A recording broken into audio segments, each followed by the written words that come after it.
नमस्कार। धार्मिक रत्न चैनल में आपका स्वागत है। जैसा कि आप जानते हैं कि आजकल हम श्रीमद् भागवत की कथा धारावाहिक रूप में प्रस्तुत कर रहे हैं। पिछले प्रकरण में आपने जाना था कि शमीक ऋषि ने अपने दूत को भेज करके राजा परीक्षित को यह सूचना दी कि उनके पुत्र श्रृंगी ऋषि ने राजा परीक्षित को यह श्राप दिया है कि आज से 7वें दिन तक्षक सांप के काटने से उनकी मृत्यु हो जाएगी। अतः वे इन 7 दिनों में अपनी मृत्यु का कोई उपाय करना चाहें तो कर सकते हैं। यह सुनकर के राजा परीक्षित बहुत प्रसन्न हुआ, क्योंकि वह पहले से ही बहुत अंतर्गलानी महसूस कर रहा था कि उसने कलयुग के वश में होकर के शमीक मुनि के गले में मरा हुआ सर्प डाल दिया। इसलिए यह श्राप सुनकर उसे बड़ी प्रसन्नता हुई और उसने जल्दी जल्दी अपने पुत्र जन्मेजय को राज सिंहासन पर बिठा दिया एवं सारी प्रजा को बुलाकर उनको दान दक्षिणा देकर आशीर्वाद दे करके वहाँ से जंगल की ओर प्रस्थान किया। वहाँ पे उनको बहुत सारे ऋषि मुनि साधु सन्यासी मिलने आए। राजा ने उनको अपने श्राप के बारे में बताया और कहा कि वो कोई इसका उपाय बताएं। सारे वे ऋषि मुनि राजा परीक्षित को लेकर के हरिद्वार में गंगा के तट पर आए और उन्हें अपनी अपनी बुद्धि के अनुसार इसका उपाय बताने लगे। राजा परीक्षित ने उनसे पूछा कि क्या इन उपायों से 7 दिन में मेरी मुक्ति हो सकती है। इधर ये चर्चा चल रही थी, उधर नारद ऋषि ने शुकदेव मुनि से कहा कि आप इस समय हरिद्वार में जाएं। वहाँ पे राजा परीक्षित अपने 7 दिनों के अंदर मुक्ति को प्राप्त करने के लिए गए हैं और जो ऋषि मुनि साधु सन्यासी वहाँ उनको उपाय बता रहे हैं, उन उपायों से 7 दिन में मुक्ति संभव नहीं होगी। अतः आप ये उपाय जानते हैं, आप वहाँ जाएं जिससे राजा परीक्षित की मुक्ति हो सके।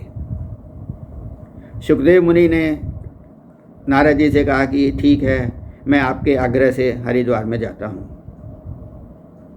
इस प्रकार शुकदेव मुनि हरिद्वार में, जहाँ पर राजा परीक्षित एवं सब मुनि इकट्ठा हुए थे, वहाँ पहुँचे। उनको देखते ही सारे ऋषि मुनि साधु सन्यासी खड़े हो गए और उन्होंने शुकदेव जी का स्वागत किया। यह देखकर राजा परीक्षित बहुत हैरान थे कि यह मुनि तो 16 वर्ष की आयु के लगते हैं और ये सब ऋषि बड़ी बड़ी उम्र के हैं, पर इन सब ने खड़े होकर इनका स्वागत किया है। उनके मन की स्थिति जानकर पराशर मुनि ने कहा, हे राजा परीक्षित, आप हैरान ना हों। ये शुकदेव मुनि हैं, ये वीतरागी सन्यासी हैं, इनका संसार से कोई लेना देना नहीं है, ये मुक्त सन्यासी हैं।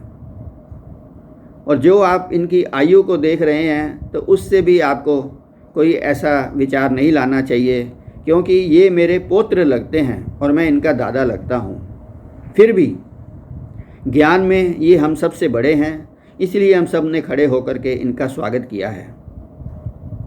और इनके यहाँ आ जाने से अब मुझे पूर्ण विश्वास हो गया है कि 7 दिनों में आपकी मुक्ति हो जाएगी। यह सुनकर राजा परीक्षित ने भी शुकदेव मुनि की चरण वंदना की और उन्हें उच्च आसन पर बिठाया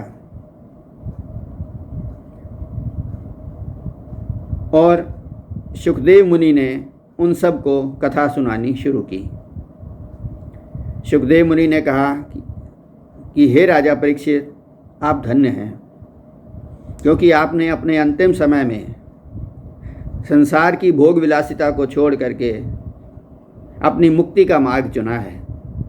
अतः मैं आपसे बहुत प्रसन्न हूँ और मैं आपको वह कथा अवश्य सुनाऊंगा जिससे कि 7 दिनों में आपकी मुक्ति हो सके।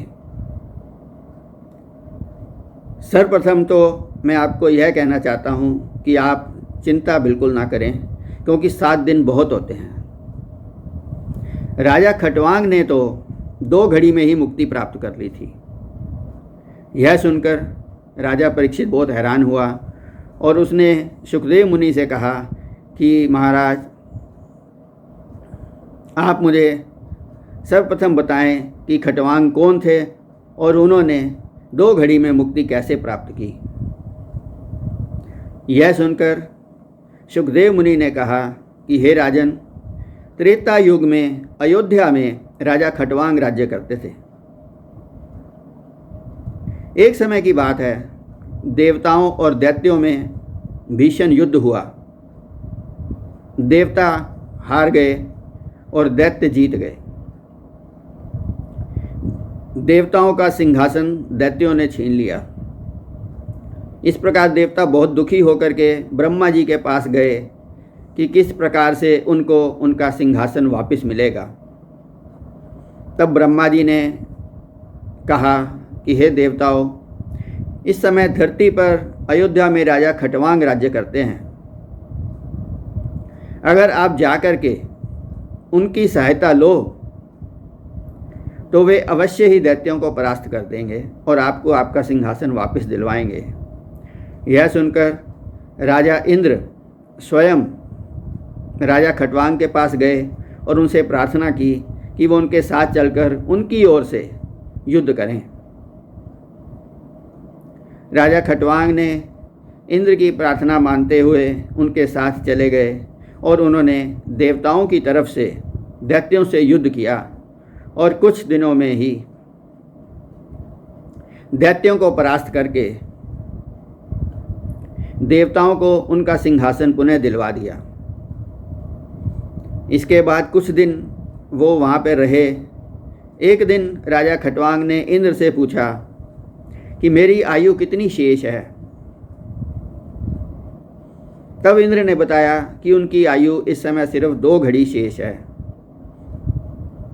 तब राजा खटवांग ने इंद्र से कहा कि आप मुझे शीघ्र अतिशीघ्र अयोध्या में मेरी मातृभूमि में पहुंचा दें, ताकि मैं वहीं पर ही अपनी मुक्ति करना चाहता हूं। राजा इंद्र ने विमान के द्वारा शीघ्र ही राजा खटवांग को धरती पर पहुंचा दिया और राजा खटवांग ने अपने पुत्र को राज सिंहासन पर बिठाया और स्वयं जंगल की ओर भगवान की भक्ति करने के लिए चले गए। वहाँ पे उन्होंने 2 घड़ी के अंदर ही भगवान का भजन करके, ध्यान करके मुक्ति को प्राप्त किया। इस प्रकार राजा खटवांग 2 घड़ी में मुक्त हो गए।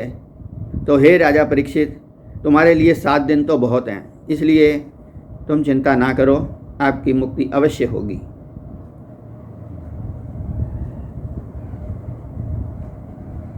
आगे की कथा सुनाने से पहले हम आइए 2 मिनट भगवान का सुमिरन करते हैं। गोविंद चले आओ, गोपाल चले आओ, गोविंद चले आओ, गोपाल चले आओ। हे मुरलीधर माधव नंदलाल चले आओ, गोविंद चले आओ, गोपाल चले आओ। हे मुरलीधर माधव नंदलाल चले आओ। हे आनंद घन मोहन रसलाल चले आओ, गोविंद चले आओ, गोपाल चले आओ। आगे की कथा हम आपको अगले प्रकरण में सुनाएंगे। जय श्री कृष्ण।